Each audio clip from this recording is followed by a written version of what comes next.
Yo, what's up guys, it's Retro Draft. Hopefully everyone's doing well, and if you're new here, welcome to my channel. And as you saw from the thumbnail title, today is another mail day, and I think I have more plushies than cards, but let's actually just open some boxes and see what we get. So let's start with box number 1. So this one is relatively small. The other two, I'm a little worried because it might be off the frame, like it might be like up to here, so we'll see what happens. But let's get into box number 1. Popping it open, and this one is some Pikachu plushies, the 25th celebration, whatever you want to call it. And these guys represent Gen 3, which is Hoenn, so we see the male and the female protagonists in their respective uniforms. And yeah, it's like a very, I don't know what you call it, like the clothing itself is very soft, it's like felt, but then this little strap is a little bit more tougher. But I mean, overall the Pikachus themselves, they're so freaking soft. So male and female. I should know the names by now because I feel like I always have to correct myself, but I know this is May. I know it's May based off the cartoon / anime, but we're starting off with the Hoenn, right? So we'll put that there. Actually, we might need to move this for the bigger box, which is right here, so let's get into it. And surprisingly for that box, it was a big box, but it was only 2, and these guys are from the Kanto region. So if you guys remember Let's Go Pikachu and Eevee, these are like the new kind of protagonists. There's no like red, green, blue anymore. It's like these guys, and I don't know their names, but we see their little outfits from the game themselves, from Let's Go Pikachu and Eevee. So yeah, male and female. You can also tell by the tail, like this one's curved in while the male's is straight. So I don't know if you guys knew that, but a little fun fact for the Pikachus, how to distinguish between male and female. And yeah, they're all conjoined by the hands, which I think is so cute. And yeah, and also the ears, just to kind of keep them together, just so they don't, I guess, lose each other in a way. But yeah, so we have 2 Kanto plushies, one I'll keep sealed and one to kind of display on my shelf. And our final big box, I believe it's just more plushies. And we got a total of 4 plushies from the Johto era, basically Ethan and Lyra. So obviously we don't need 3 of these. So let's open one of these guys up. And here it is. And you guys know me, I love the Johto era. Johto is so nostalgic for me, so I usually get 2 of each, but then for Johto I had to go all in and get 4. And same thing here. Female has a curved tail, male has a straight tail, and they're conjoined by the hand and the ear, and they have their own respective outfits. Lyra low-key looks like Mario with like a different hat or something, but I mean, I'm a fan. I think it's very true to the actual character outfits. Let's move on to some cards that I bought. So let's actually save this one for last because this is actually coming from someone that I actually know in the hobby. But this is some stuff that I bought at a local card shop. So as you can see on the front, there's a little teaser of what's inside. So I decided to buy some modern cards. So starting off, we have the Pikachu and Zekrom GX, and I believe I bought, how many did I buy? 1, 2, 3 of these. And I just think these promo cards, especially since it was first Japanese exclusive to the All-Star Tag Team GX set, but to be put in a collection box as a promo card, I think I just had to pick these up. And these are some pretty clean copies. I might just go back and like buy them out of like all their stock because I feel like these cards are quality, definitely very collectible because it does have Pikachu. I don't know if there's any hardcore Zekrom fans out there, but I know there's a ton of Pikachu collectors, so eventually down the line I do want to grade it once bulk submissions open at PSA, but until then, just gonna keep it, hold it, and yeah, just I think the artwork is crazy.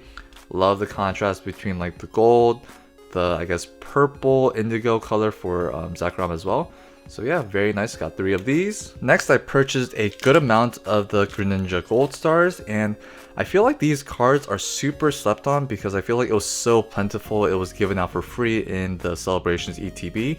But I think this is a English exclusive, which is crazy because usually if we get it in English, the Japanese is bound to get it as well. But I mean, if it stays an English exclusive, I am not complaining because I think this card is so crazy.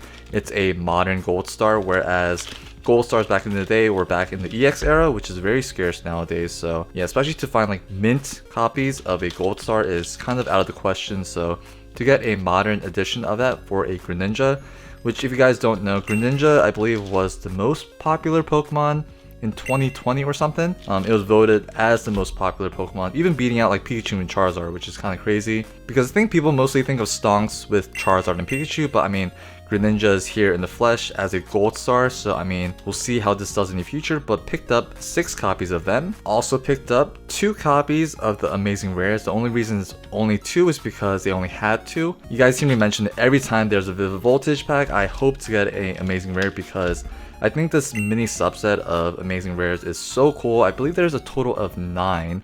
I wish they made more iterations with other Pokemon as well. But I mean, I just love them, so I just picked up as much as I could. So next we have 4 copies of Jirachi, and yeah, like the color splat, like the whole spiral design, the glitter, the little, I guess, hits on the energies as well, along with like the border of the card. Just everything about these Amazing Rares, I am just a huge fan of, so I think I see long-term potential. Eventually when Vivid Voltage and, you know, Shining Fates is completely out of print,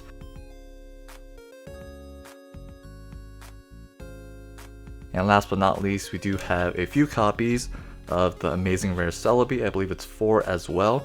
So yeah, just love these cards so much, and I think they're super undervalued for what it is. So if it still stays, you know, $3-4 a card, then I'm gonna pick up all of them if I can. So let me just finish sleeving these up. And there we have it. So we have 4 Celebi Amazing Rares, we have 4 Jirachis, we have 2 Rayquazas, 6 Greninja Gold Stars, and then we have 3 of the Pikachu Zekrom, I guess, promo cards, the GX tag team cards. So love these Amazing Rares, love the Greninja Gold Star, and also these promos. So definitely want to pick up more in the future. And last but certainly not least, let's get into this package right here. So I think because it was an auction, I was able to get it for so cheap. But man, if you guys know me, you guys should know what my favorite set of all time is. And my man did an amazing job with the packaging. So let's snip the tape off, open it up, and in the flesh right there, you see it. You see some versus cards by that versus symbol right there.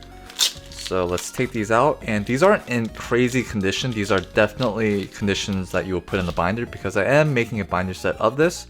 So we have a TM1 for Karen.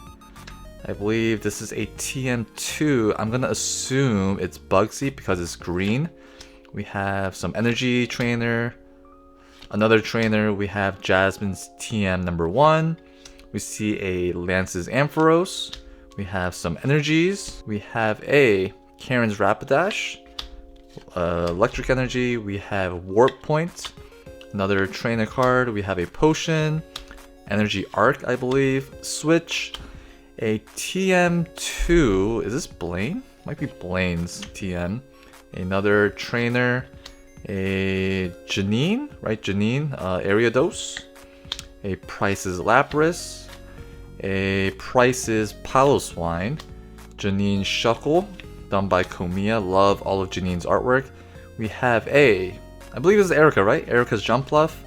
We have Jasmine's Magneton, a Erica's Blossom, Jasmine's Electabuzz, Whitney's Clefable, a Lieutenant Surge's Lantern, Karen's Magmar, and I believe it's the last card. Last but not least, we have a Faulkner's Delibird. So yeah, got this lot of VS cards. The condition, obviously, as I mentioned, is not the best, but that is a-okay because these are going to be perfect for a binder copy. So definitely want to get a complete binder set of VS and also a complete PSA 9 set. But that is going to be it for this video. Thank you guys so much for watching. Hopefully you guys did enjoy. If you guys liked it, please like and subscribe. We're on the road to 1K subs, so it'd be very cool to hit that relatively soon. But yeah, if you guys like this content, please share it with your friends. It really helps out the channel. And yeah, thank you guys again. And as always, I'll see you guys in the next one.